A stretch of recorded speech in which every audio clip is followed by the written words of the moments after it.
وہ طوطا اچھی طرح یاد کر گیا کہ خامدار ٹہنی پر نہیں بیٹھنا، وہ اچھی طرح یاد کر لیا کہ اس نے میں خامدار ٹہنی پر نہیں بیٹھنا۔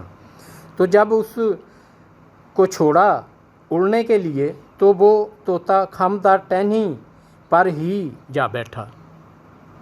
جب طوطے کو اڑنے کے لیے چھوڑا تو وہ خامدار ٹہنی پر ہی جا بیٹھا۔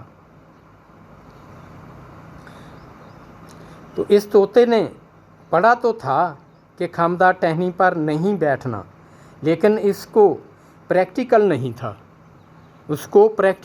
تھا، کہ خامدار ٹہنی کیا ہوتی ہے۔ تو اس لیے میں تجھے کہتا ہوں کہ قرآن اور حدیث کے اصلی مفہوم کی طرف جانا ہے، نہ کہ دوسروں کے نقاص نکالنے ہیں جو لوگ فوت ہو چکے ہیں۔ ان سے ہمیں کیا فائدہ، وہ تو اللہ کے پاس جا پہنچے ہیں، ان کی تفصیلیں یا ان کی باتیں کرنے کا کیا فائدہ، اپنے آپ کو درست کرنا ہے۔ تو یہ پورے لوگ اپنے عالم دین بھی اسی طرف لگے ہوئے ہیں، فلاں تو فلاں کرتا تھا، فلاں کرتا تھا۔ یہ تعلیم نہیں دیتے کہ ہم نے اپنے بچوں کو کیسے سمجھانا ہے کہ نفی کرنی ہے، پھر اللہ نے ملنا ہے ہمیں۔ یہ تعلیم ہونی چاہیے۔ یہ ٹکریں مار رہے ہیں کہ فلاں نے یہ کیا تھا، فلاں نے وہ کیا تھا، دوسرا کہتا نہیں ایسے کیا تھا، تیسرا کہتا نہیں ایسے کیا تھا۔ یہ کوئی علم ہے یا کوئی یہ تعلیم ہے؟ سیدھا راستہ نہیں بتاتے۔ تم مرزا حضرت موسیٰ علیہ السلام کی کہانی سنا دیتے ہو۔ اگر یہی بات ہے تو پھر نبی محمد صلی اللہ علیہ وآلہ وسلم کو بھیجنے کی کیا ضرورت تھی؟ بس اللہ تعالیٰ نے اپنا مشن پورا کرنا ہے۔ دیکھنا یہ ہے کہ رحمان کو ملنے والے کتنے لوگ ہیں اور شیطان کو ملنے والے کتنے لوگ ہیں۔ یہ اللہ پاک کا مشن ہے۔ مرزا جو لوگ اللہ تعالیٰ کو یہاں نہیں دیکھ سکتے وہ وہاں بھی نہیں دیکھ سکتے۔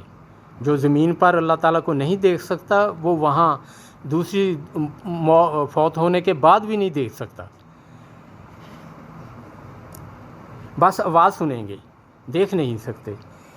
لیکن یہ سورہ بنی اسرائیل آیت نمبر 71 سے 72، وَمَنْ كَانَ هَٰذِهِ أَعْمَىٰ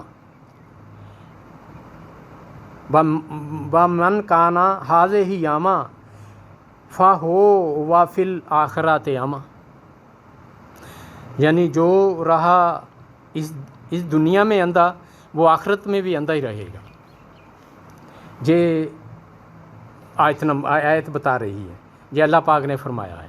تو پھر جب اندھا کس کو کہہ رہا ہے اللہ پاک کہ آنکھیں ادھر تو ہیں لیکن جو مجھے دیکھنے کی طاقت ہے وہ پیدا نہیں کرتے، اللہ پاک خود فرما رہا ہے۔ تو پھر وہ بولتا جو ادھر اندھا رہا ادھر بھی اندھا ہی رہے گا۔ تو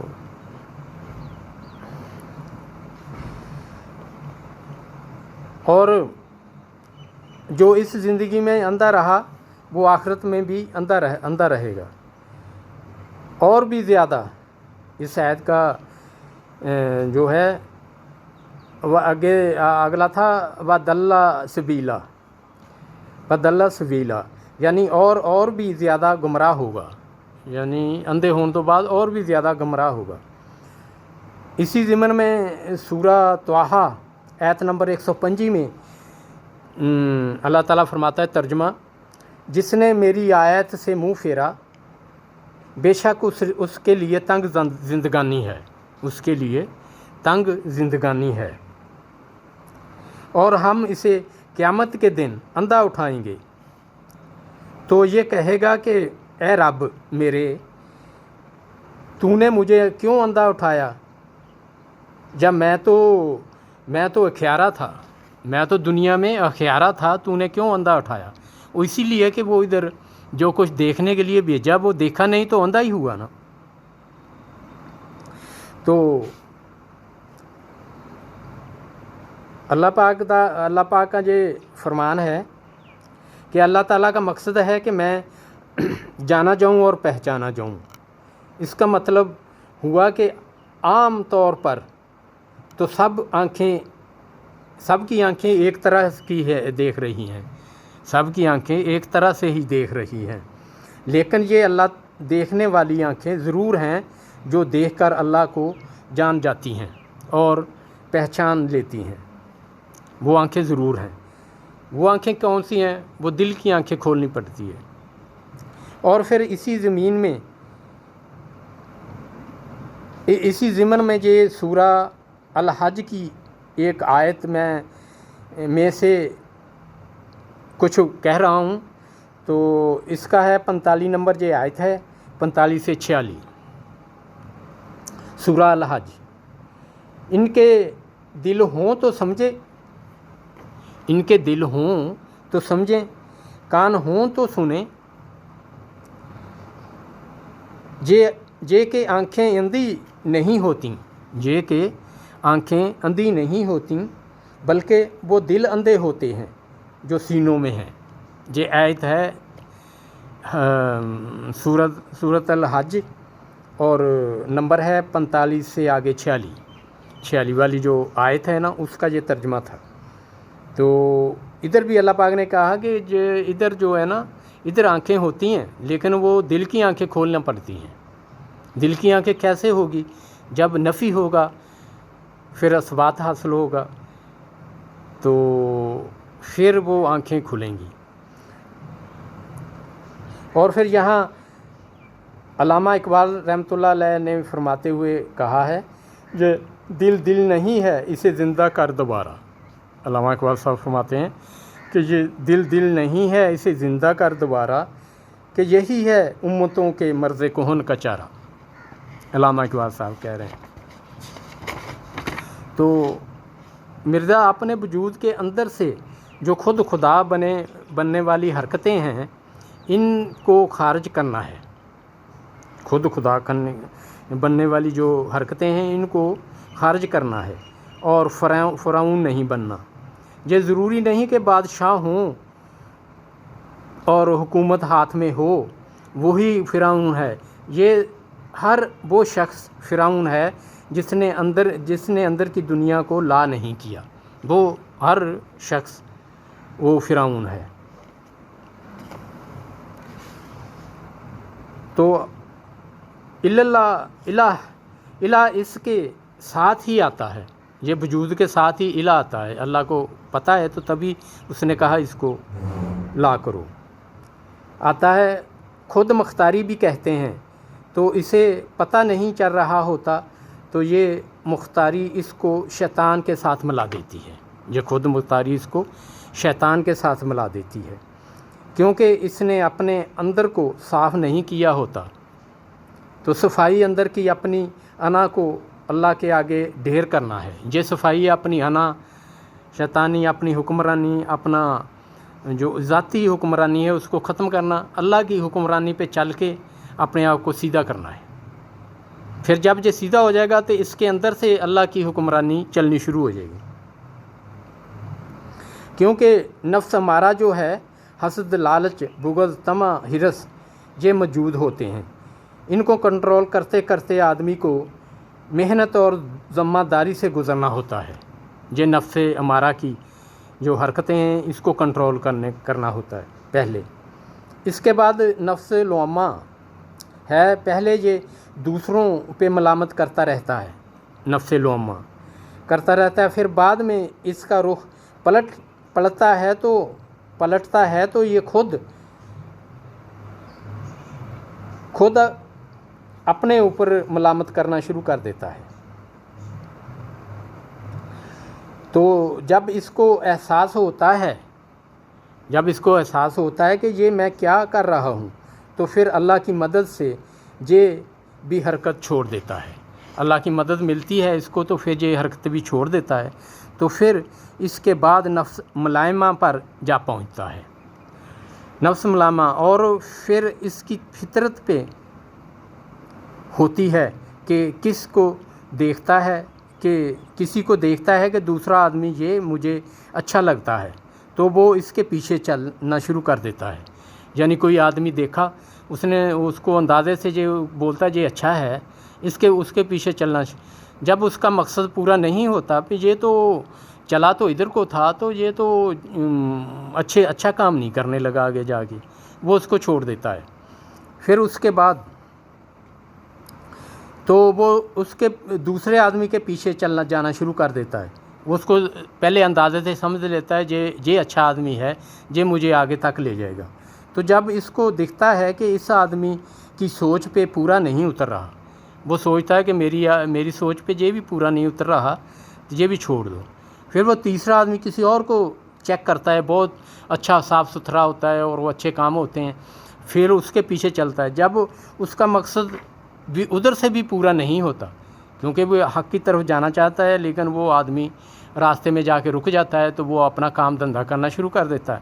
اس لیے وہ بولتا میں تو سمجھا تھا کہ یہ مجھے لے جائے گا حق تک، لیکن نہیں، یہ تو راستے میں رک گیا۔